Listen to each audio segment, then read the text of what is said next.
Well, hey, ladies and gentlemen, it's me, Jermaine, and I'm back with another Simple Truth episode. And I'm here with you today to talk to you about the upcoming day that many people out there will be celebrating. And that day, as the world knows it, as Halloween. It is October 31st of every year. And this is the day that people will dress up, they will have their children dress up, and they'll go house to house and they will go and beg for candy, as they call it, beggars night. Then you will have adults that will dress in costumes and go to parties and have a great grand old time reveling, drinking, and enjoying themselves. Well, ladies and gentlemen, what I want to share with you today is the understanding from the history of what Halloween is all about. I've done some research and looked into some things. I know many people can look up these things and find it for themselves, but I want to give a simple truth perspective about it. Is that you'll have many people out there that will say that they're not celebrating Halloween for the death and the Day of the Dead type understanding of Halloween, or even the basis that I will share with you from the article that I found about Halloween. They will tell you, many Christian believers will say, well, this is harvest day for us, and we are gathering together and we are doing the right thing. We are doing good things. But understand this, ladies and gentlemen. The simple truth perspective on that is no matter what a person may think or want to attribute to a certain thing, does not make that thing right for it, the way in which you do it. Because I've heard many people in conversation when I speak to them about this celebration or this observance, they will tell me, well, I don't get into all the negativity about it. Well, it doesn't matter what your reasoning for it is. I give you this example, ladies and gentlemen.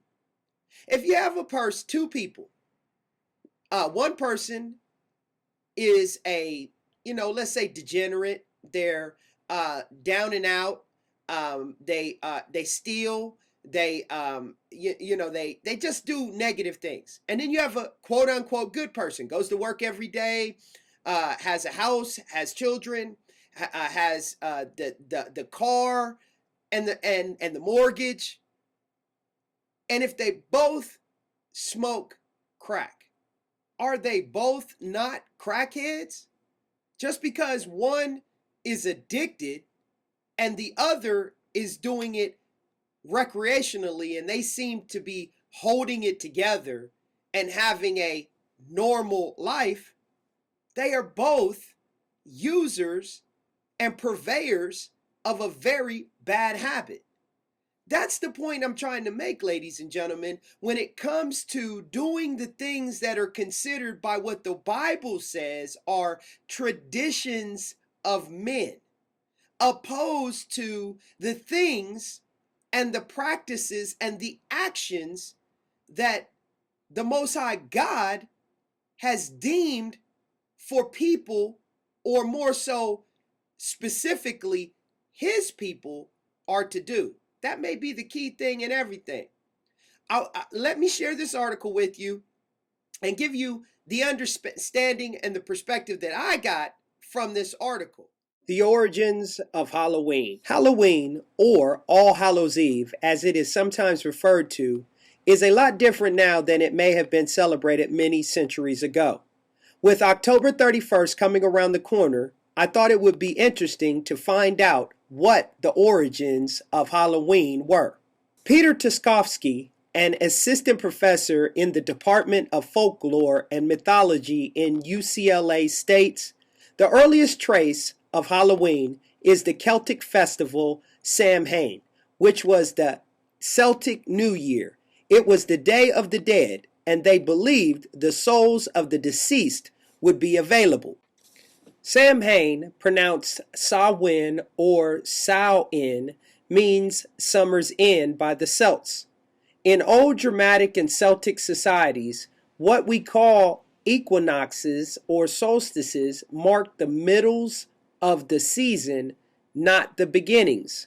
Therefore, if there exists an autumnal equinox, winter solstice, spring equinox, and summer solstice, there are also the beginning of autumn, winter, spring, and summer. All of these 8 dates were important. Summer's end, which meant the beginning of winter, was an important time for people who survived on plants grown in the field and animals that were kept in the pastures. This day marked the end of summer and the harvest and the beginning of the dark, cold winter, a time of year that was often associated with human death. It is most likely this reason that the Druids, Celtic pagans, believed that the spirits of those who died the preceding year roamed the earth the night of Samhain. The Druids celebrated this holiday with a great fire festival to encourage the dimming sun not to vanish, and people danced around bonfires to keep evil spirits away, but left their doors open in hopes that the kind spirits of loved ones might join them around their hearths. On this night, divination was thought to be more effective than any other time, so methods were derived to ascertain who might marry, what great person might be born, who might rise to prominence, or who might die. Also during the celebration, the Celts wore costumes, typically consisting of animal heads and skins, and attempted to tell each other's fortunes. Corpses were buried and animals were sacrificed. The spirits were believed to be either entertained by the living or to find a body to possess for the incoming year. This all gives reasons as to why, dressing up like witches, ghosts, and goblins, villagers could avoid being possessed. Now, there was a Roman influence as far as Halloween. By 43 AD, Romans had conquered the majority of Celtic territory. For the 400 years they occupied Celtic lands, 2 Roman festivals, Feralia, the commemoration of the passing of the dead, and a day to honor Pomona, the Roman goddess of fruits and trees.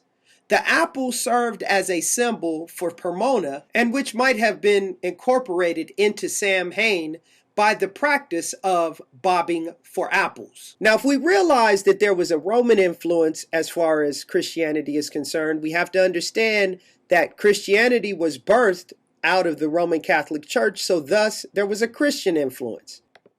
When local people converted to Christianity during the early Middle Ages, the Roman Catholic Church often incorporated modified versions of older religious traditions in order to win converts.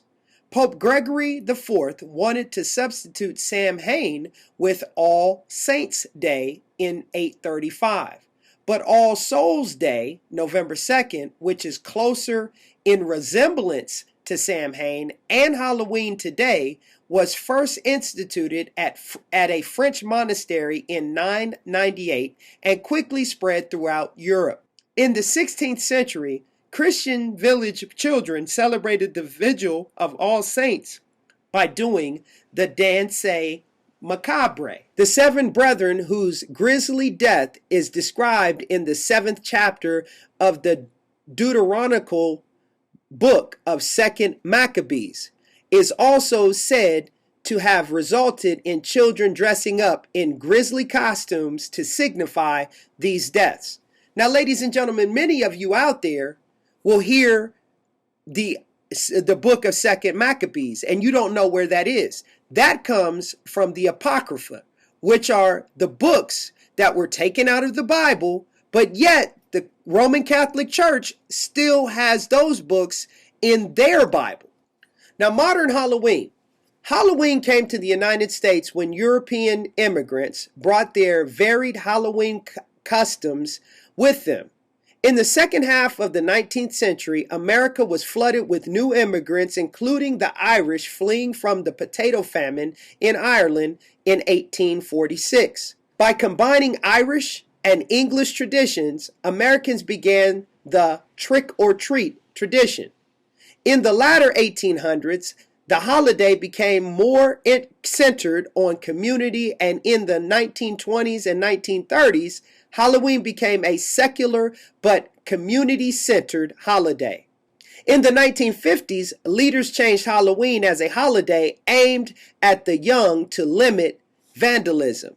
This all led to what Halloween actually is like today. The simple truth of the whole matter, ladies and gentlemen, is that celebrating such godless based beliefs or traditions of men or days like Halloween is not pleasing to the Most High God. We are doing something that is totally out of the way of what He expected, and I will make this point again, His people to do. Then the question you have to ask yourself is that if you're celebrating such things and making excuses for why you're celebrating them, are you really His people or a part of His covenant? This has been the simple truth. And as I always tell you, ladies and gentlemen, it's the simple things that are the most profound, but yet they're the most difficult to put into practice and to actually do. I'll see you and you again real soon. I want to thank you for joining me.